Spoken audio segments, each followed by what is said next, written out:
السلام علیکم ورحمۃ اللہ وبرکاتہ۔ جو ایمان ہمیں گھر سے مسجد نہیں لا سکتا وہ قبر سے جنت میں کیسے لے جائے گا؟ آج کل ہمارا حال یہی ہے۔ یہ پیغام ہم نے مسجد کی دیوار پہ لکھا ہے، اور سچی بات یہ ہے کہ مساجد جو ہیں یہ اللہ کا گھر ہیں، اور روئے زمین پہ اللہ کو سب سے پسندیدہ جگہ مساجد ہیں۔ اور نبی مکرم صلی اللہ علیہ وسلم بھی جب مکہ سے مدینے گئے پہلا کام اپنے مساجد کی تعمیر ہی کیا تھا، مسجد قباء اور مسجد نبوی بنائی تھی۔ اللہ ہمیں بھی ایسے کام کرنے کی توفیق عطا فرمائے۔ اللہ نے ہمیں بہت ساری مساجد کی تعمیر میں حصہ ڈالنے کا موقع دیا، جن میں سے ایک مسجد ام-ال-قرا بھی ہے۔ اس کے اندر ہم نے بہت ساری چیزوں کا خیال رکھا ہے۔ جتنے بھی سائنسی علوم ہم نے حاصل کیے تھے ان کو ان میں ہم نے اپلائی کیا ہے، اور خاص طور پہ تعلیم و تدریس کے لحاظ سے مثلا وضو والی جگہ پہ ہم نے وہ دعائیں لکھ دی ہیں جو وضو شروع کرنے سے پہلے اور وضو کے بعد پڑھی جاتی ہیں۔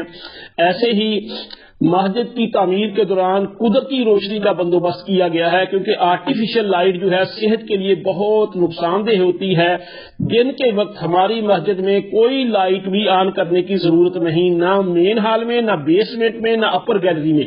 تو یہ ہم نے بندوبست کیا ہے، اور سچی بات ہے کہ بندے کی زندگی کا مقاصد بھی اللہ کے دین کی سربلندی ہی ہونا چاہیے، ورنہ دنیا میں تو بڑے لوگ آئے ہیں جو کہتے ہیں کہ ہم بڑے کامیاب ہیں، بڑے دانشور ہیں۔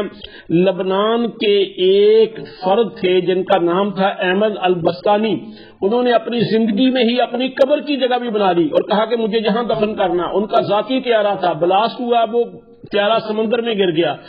تلاش کرنے کے بعد طیارہ مل گیا لیکن ڈیڈ باڈی نہیں ملی۔ اس کی بنائی ہوئی قبر میں اسے دفن کیسے کرتے؟ ایسے ہی امریکہ کا ایک یہودی تھا، اس کے پاس بڑے خزانے تھے، اس نے گھر کے اندر ہی ایک اسٹرانگ روم بنایا ہوا، برطانیہ کا تھا یہودی، اور وہاں پہ اس نے اسٹرانگ روم بنایا ہوا تھا۔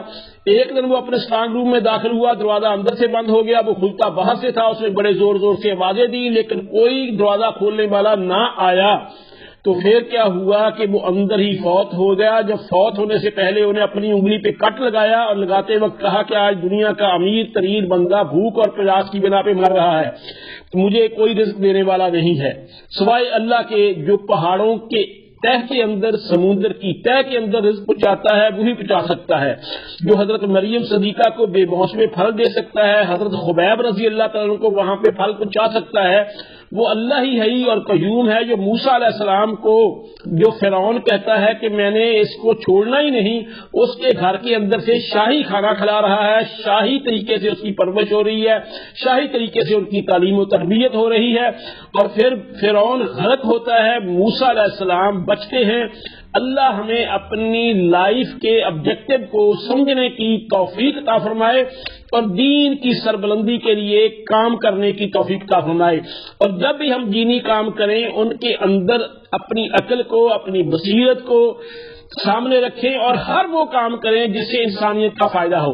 ہم نے مسجد کے ساتھ ساتھ وہاں پارک کا بھی اہتمام کیا ہے، جس پارک کے اندر ہم نے پھلدار پودے لگائے ہیں۔ اس سال ہماری مسجد میں انجیر کا اتنا پھل لگا کہ ہمارے نمازیوں کی ضرورت پورا کرنے کے ساتھ ساتھ ہم نے دوستوں کو گفٹ کیا۔